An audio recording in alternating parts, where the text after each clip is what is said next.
Mapagpalang gabi po sa inyong lahat. For today's video is gusto ko lang magpasalamat sa ating Ginoo na buhay at dakila sa lahat.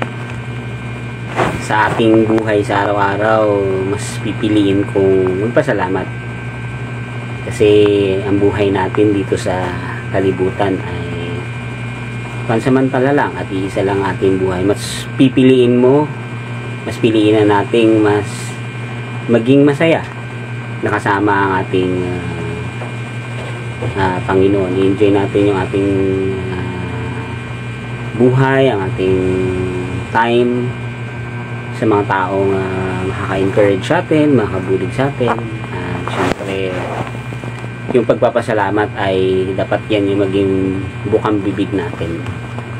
Diba sabi nga sa Bible, sa 1 Thessalonians chapter 5 verse 18, in everything give thanks, for this is the will of God concerning you. So una, nagpapasalamat ako sa Panginoon, sa ating Ginoo, na binigyan niya ako ng magandang kapahinga. Nagising ako ng may kalakasan at may pag-asa.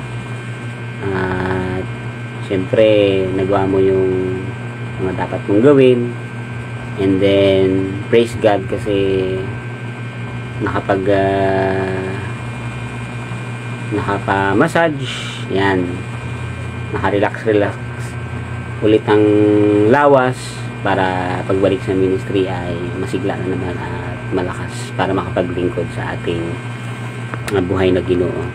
And I praise and thank God for this day and last day kay nakawali, naka-share ng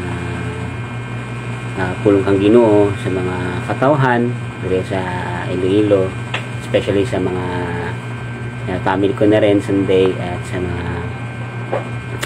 blind, sa mga tao na ginamit para maging blessing din sa iba. At sa pagstay ko dito, marami akong na-learn, marami akong mga bagay na pwedeng mai-apply sa aking buhay. Salamat sa Panginoon dahil iningatan niya kami sa biyahe, pakadto, and then pabalik ay safe kami. Sila nanay, andito na sila at nakauwi man sila ng ligtas. Nay, good evening. Maayong gabi. Ayan, si Nanay Alma. Ayan. Nagla-live ako, Nay. Ang aking video today is for Thanksgiving. Nagpapasalamat sa Ginoo kay malakas kita, safe kita, at ngayon makakapahinga na naman kita na andyan yung mararanasan natin protection ng Ginoo. So maraming dapat na ipagpasalamat sa ating Panginoon. And then another day na naman for tomorrow. Isa yon sa pagpasalamat natin ulit. Kasi hindi natin alam, baka bukas hindi na tayo magising. Kaya ngayon na buhay pa tayo, mas mabuting lumabas sa ating bibigay pagpapasalamat. In any situation, minsan may mga pangyayari sa buhay mo na negative ang nangyayari, minsan hindi pabor sa ninanais mo o gusto mo na araw o sitwasyon o panahon. Pero may mga bagay na itinuturo yung Panginoon na minsan yun yung dapat natin matutunan, na may pinare-realize sa atin ng Ginoo na dapat ay magpasalamat tayo sa mga experiences natin everyday, in good things and bad things, or ano man yung experience natin ay always to thank God. Magpasalamat tayo kasi may lakas tayo at wala tayong sakit. Doon sa may mga sakit ay magpasalamat tayo kasi pwede tayong gamitin ng Ginoo na para ipag-praise sila, ilapit sila sa ating Diyos na manggagamot.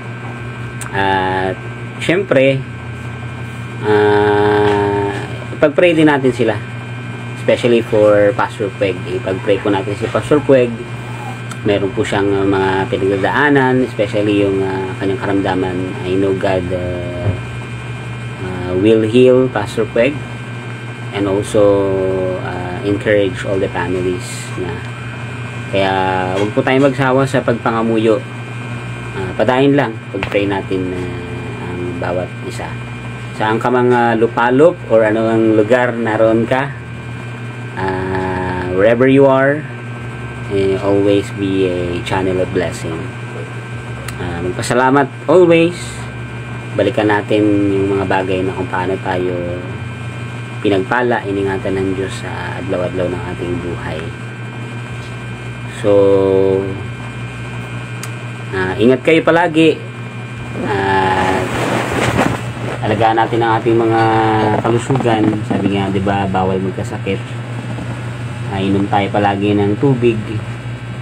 At kung may mga nararamdaman na tayo, it's better to go to doctor para ipa-check natin.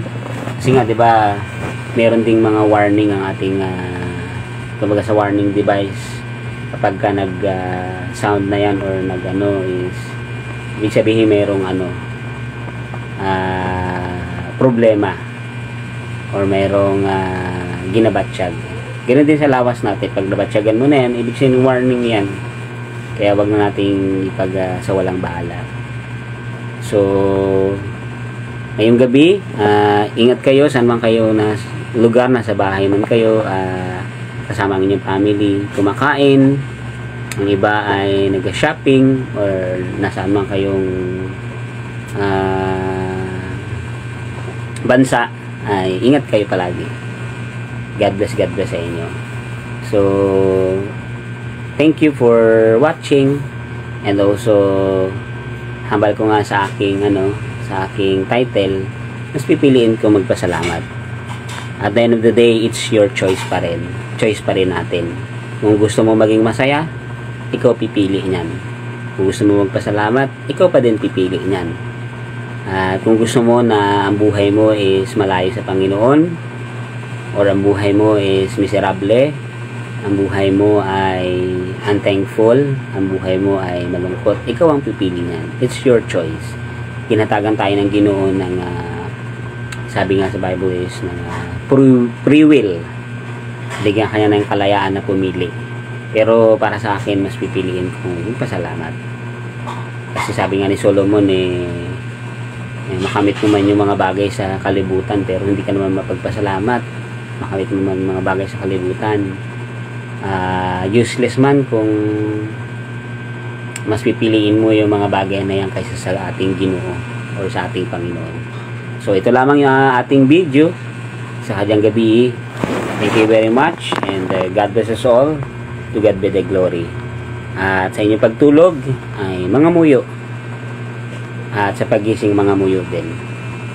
So God bless, and to God be the glory.